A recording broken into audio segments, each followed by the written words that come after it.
Maria, semeando muita paz, muito amor e alguns conhecimentos. Estávamos falando a respeito do nosso querido Mestre Jesus. Hoje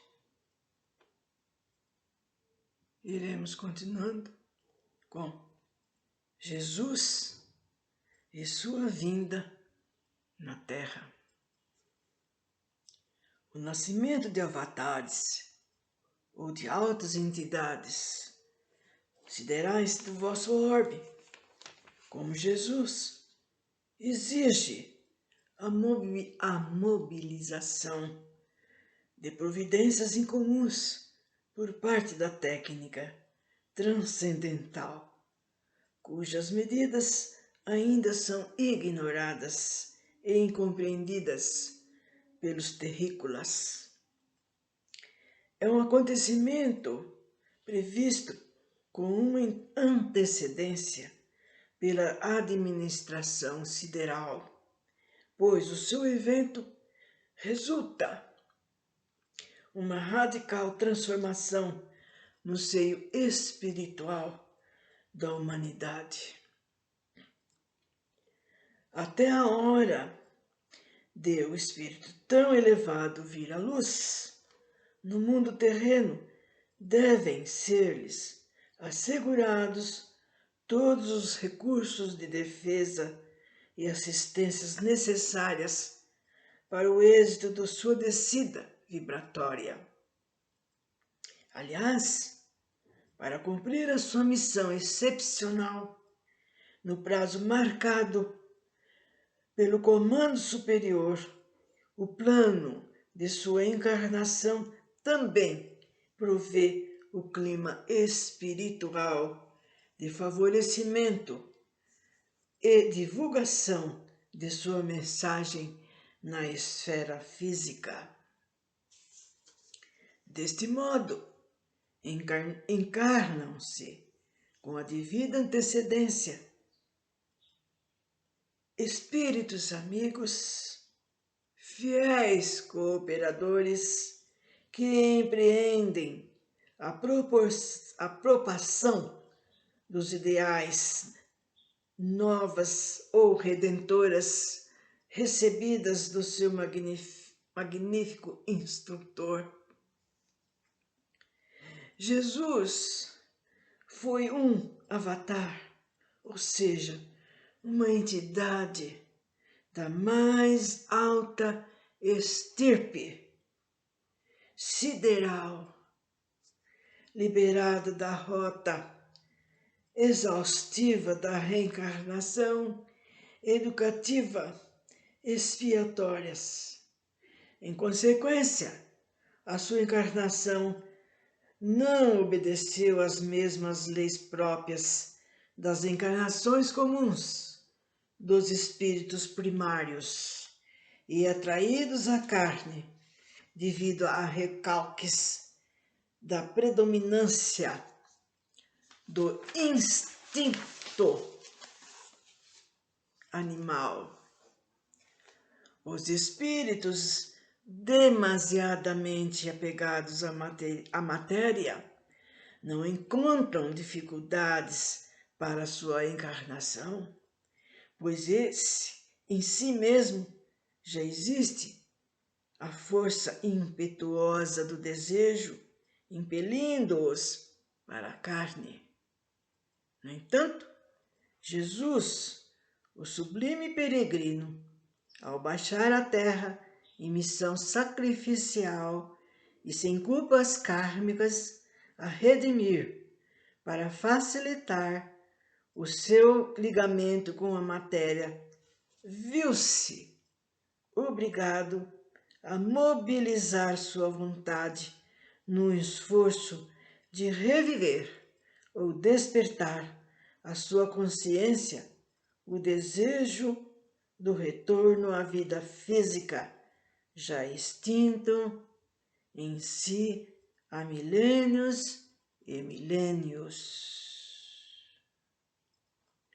A fim de vencer a distância vibratória existente entre o seu fulgente reino angélico e o mundo terreno sombrio, ele empreendeu um esforço indescritível de autorredução tão potencial quanto ao que um raio de sol teria de exercer em torno de si mesmo para conseguir habitar num vaso de barro.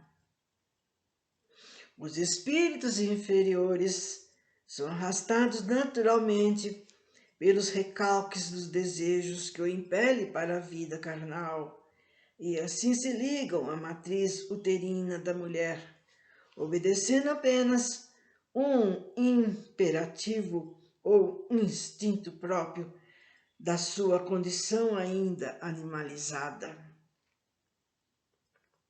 Segundo Buda, o elevado instrutor espiritual da Ásia, é no desejo que se encontra a causa de todo mal, de toda a dor, da morte e do renascimento da carne. É o desejo, é a paixão que nos prende às formas materiais e que desperta em nós mil necessidades sem cessar e nunca saciadas. O fim elevado da vida é arrancar da alma dos turbilhões dos desejos. Em tais circunstâncias, os técnicos siderais limitam-se a vigiar o fenômeno genético da natureza.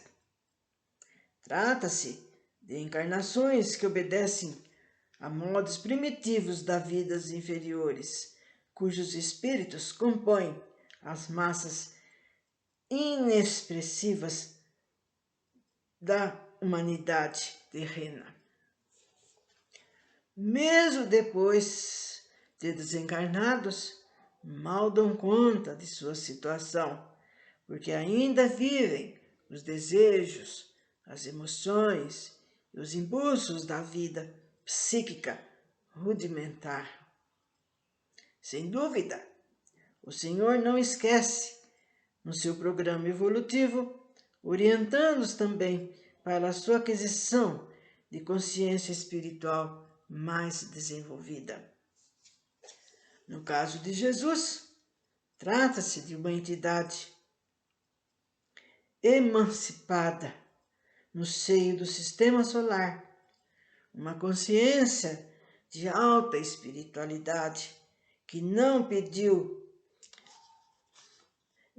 podia reajustar-se facilmente à genética humana, tendo se desvencilhado muito tempo dos liames dos tecidos pela energia dos planos intermediários entre si e a crosta terráquea.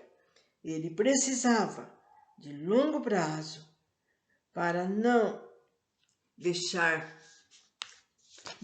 de ser preparada essa provincial descida. Ele precisava de um longo prazo para não deixar essa descida atravessar, e sim levando pelas faixas das zonas decrescentes dos planos de que já se havia libertado. Então está dizendo o quão difícil, gente, porque Jesus, ele era um espírito evoluidíssimo, ele era considerado então um anjo, né, conforme já foi falado. Ele não tinha mais condições de ter um corpo carnal igual ao nosso. Mas como havia necessidade da descida de um ser, de uma pessoa evoluída, porque estava precisando no nosso meio terrestre naquela época, né, como estamos sempre precisando, né? Ele teria que vir, né, um outro ser, mas esse outro ser, conforme eu já falei para vocês, seria Cristo, porque Cristo é uma entidade.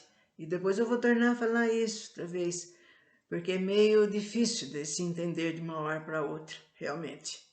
Então, porque Cristo é considerado um arcanjo e Jesus um anjo. Então, como arcanjo, então de maneira alguma. E anjo ainda tinha um meio sim, mas ele teve que passar, gente, quase 1000 anos se preparando para esse momento da vinda dele aqui na Terra, para vir nos ajudar. Foi por muito amor que ele fez isso. Então, tendo-se desvencilhado há muito tempo dos liames desses tecidos, ele tal, vocês verem, muitos anos, ó gente, para ele se preparar, para preparar os outros. Não é só ele que se preparou, foi uma infinidade de seres envolvidos naquilo que ele ia fazer. Não é assim, vamos, vou encarnar, vou fazer isso, fazer aquilo. Não é assim, gente. É tudo muito bem organizado, tudo muito preparado. Até aqueles que vieram como discípulos, a sua mãezinha, seu pai, seus familiares, seus amigos, os discípulos, tudo foi muito bem preparado para essa maravilhosa descida.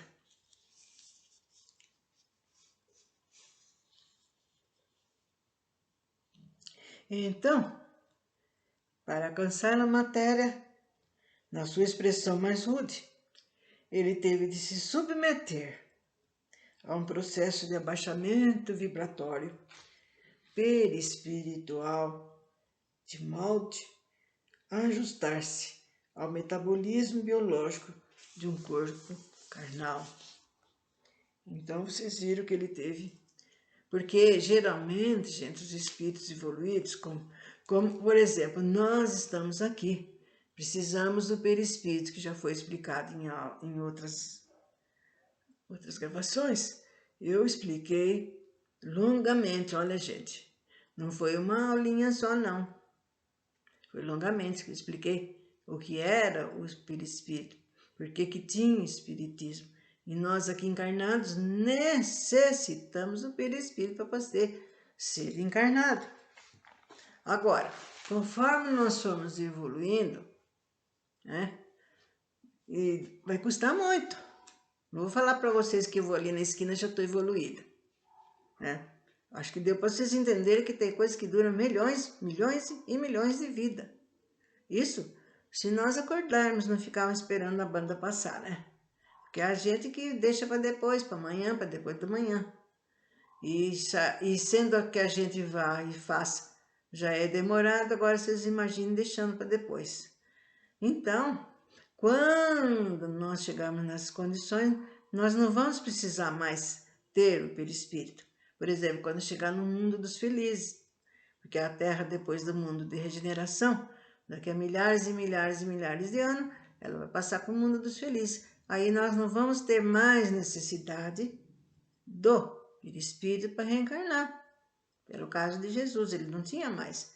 Então teve que preparar tudo, gente. Tudo, tudo, tudo, para ele poder descer à Terra, para ele poder encarnar. E vocês estão vendo como não foi nada fácil. Quase 1000 anos nesse negócio. Prepara aqui, prepara ali, segue ali. E assim por diante.